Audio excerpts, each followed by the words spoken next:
All right, so konnichiwa, kumbawa. No, I shouldn't have said konnichiwa. Uh, Watashi wa garanto desu. Yoroshiku onegai shimasu. Uh, Manga ya abare o kaku no ga suki desu.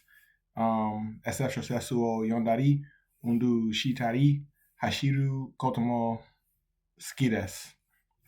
So, it's something that no, okay, this is something I'm just gonna say it. Why do people believe that God in the Old Testament was more harsh than God in the New Testament? As if they're like they two different people or something. I get it's two different persons. I don't really think it was two different persons. Um, I think some of the interactions that like Abraham, Moses, and some others had in the Old Testament, they were interacting with Jesus. That's what I believe. Like when Israel, or when no, his name was Jacob at the time, when Jacob wrestled with God.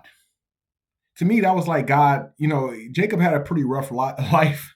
One reason is because he had four wives.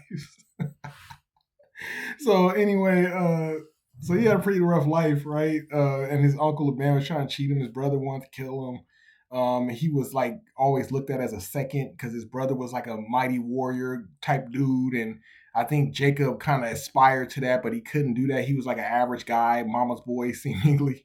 Um, but Jacob had a pretty rough life, and right when he was getting ready to cross a river, because he was the last person to cross, he sent his family first, and then he was the last person to cross. God came up and wrestled with him, which is kind of funny. Like, you like, God, give me a sign. God, why don't you talk to me? And then God shows up and he starts wrestling with you. And then, like, I'm kind of making fun here, but then, like, at the end, he said, "Let me go because day breaks." God said that, and or no, God touched his hip because when God couldn't overcome him, he touched Jacob's hip, and his hip dislocated. And I was like, "Come on, that's cheating, man! You picked a wrestling match with Jacob, and then like you losing, so you touch his hip to dislocate it." And he's like, Jacob's like, "I'm not letting you go until you bless me," because I think through the fight he realized who this was, and so. It's just funny, man. God, we show pictures of this God that's like tender and merciful and just loving, and he likes to wrestle. you know? It's kind of funny to me. So um, anyway, he wrestled with Jacob, who he renamed Israel because he struggled with man and he struggled with God, and God said that you have won. So out of struggling with man and with God, God gave him the victory. Like you won. I was like, that's crazy. Um, and like when in Sodom and Gomorrah, when the three, they said it says three angels in the King James, but I believe one was Jesus that was talking to Abraham before the destruction of Sodom and Gomorrah. So why do people believe anyway? Getting to the point, why do people believe that God in the Old Testament is more harsh than God in the New Testament when it's the same God? Um, well, because like a lot of times when things happen, like when the children of Israel were in the wilderness, in a desert place, and God was over them by a cloud by day and a fire by night, right? When they would transgress, you would hear about like people getting bit by snakes or the earth opening up and swallowing people, people dying of a plague. Every time they did a sin against God, you would hear about all this like massive destruction. Or one time, there was this one king, I think his name was Ahaziah. He sent, or no, I think it was Jehoahaz. I forget who it was, but this one king sent. It was the king of Israel. At this time, Israel and Judah had split, and so the northern kingdom of Israel became apostate.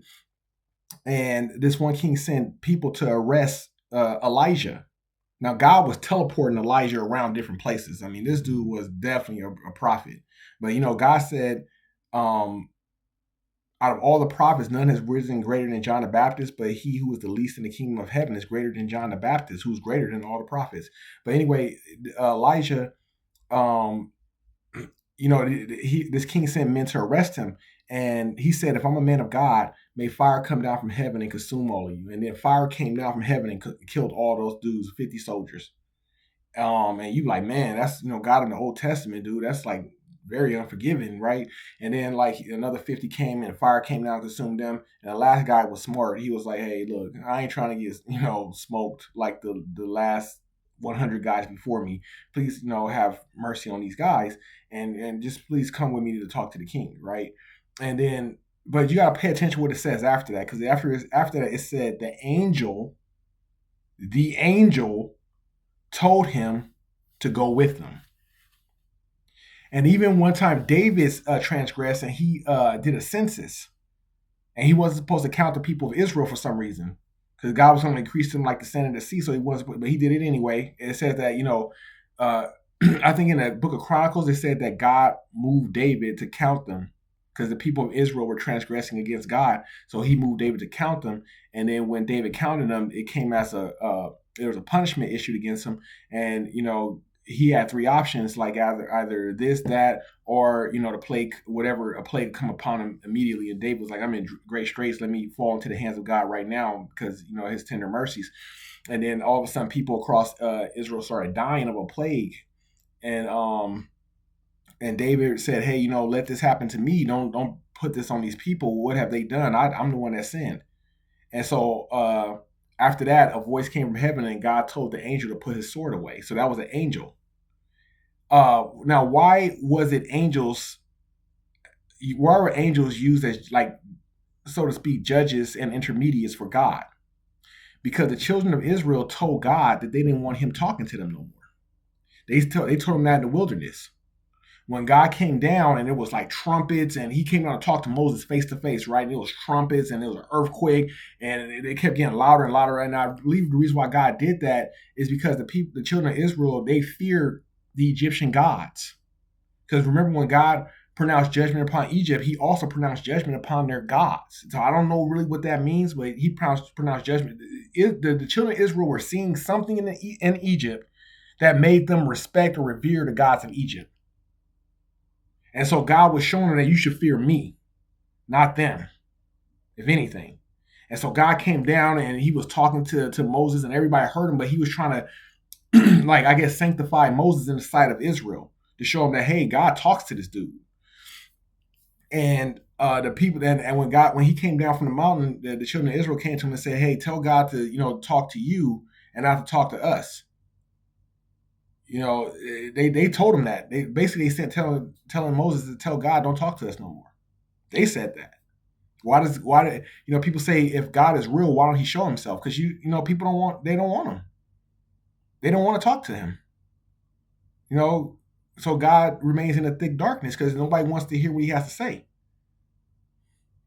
And so he talks to prophets. Some people he talked to directly, like Moses, he talked to him face to face directly. Abraham, he talked to him face to face directly. Adam, I know he talked to Adam face to face directly.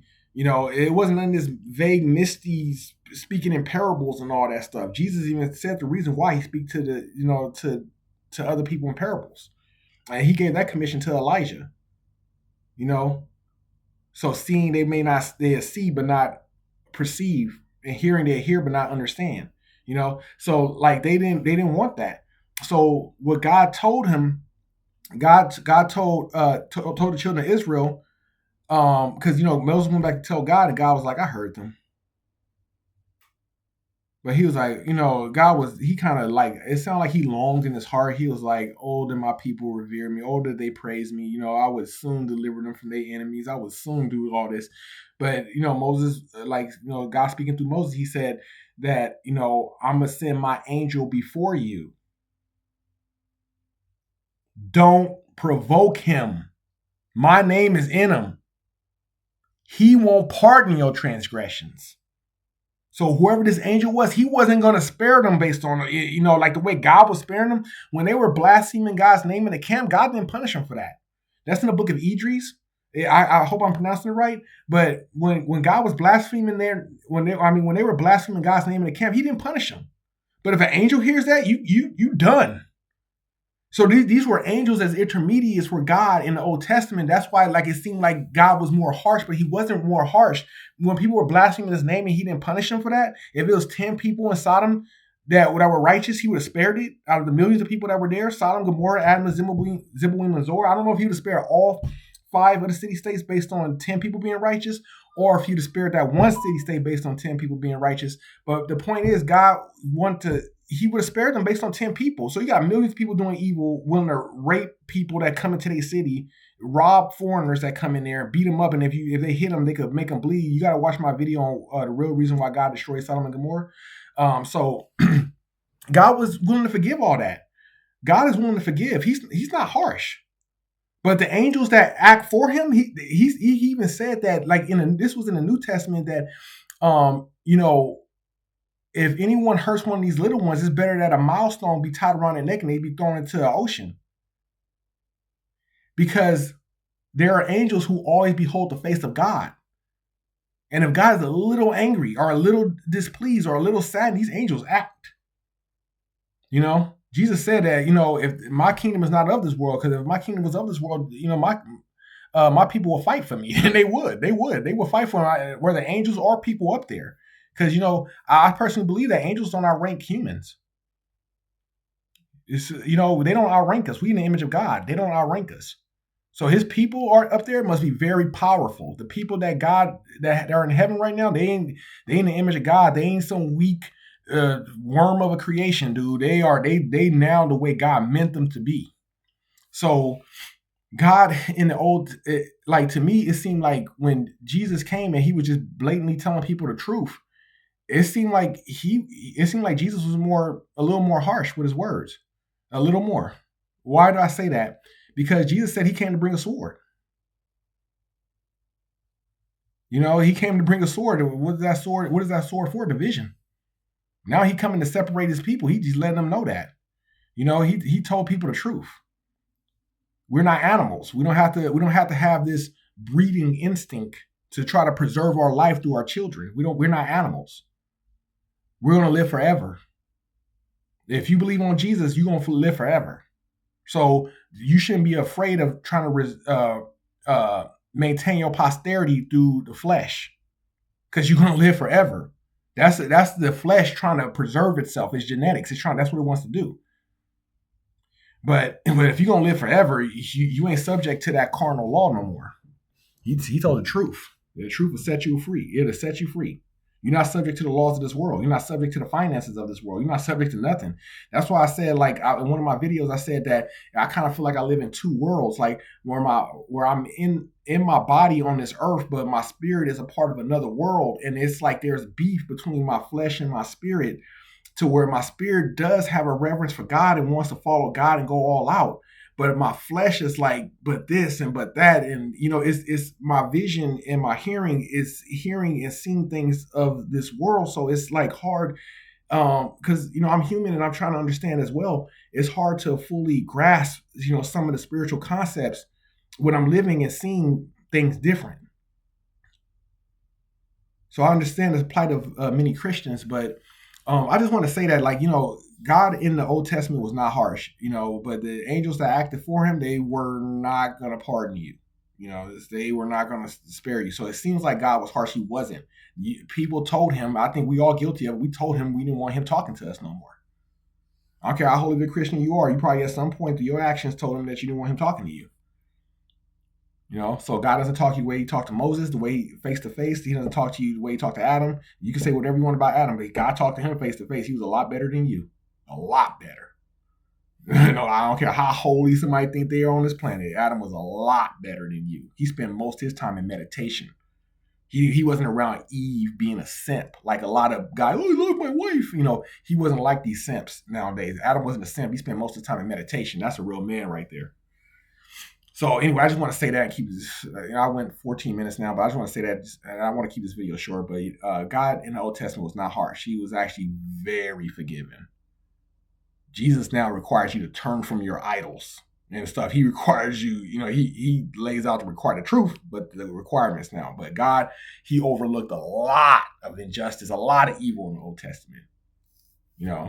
So to me, the Old Testament God was a lot more forgiving in a direct interaction, not through the mediation, not through a mediation through angels, but directly. He was a lot more forgiving than when Jesus came and just laying down the sword or the truth. You know, that's the way it seems to me. But you may disagree. But hey, if you disagree, I'm open to that. You might see something different.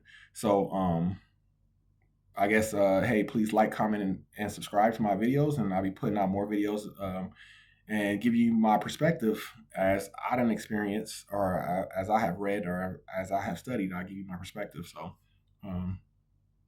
God bless you all. Take care.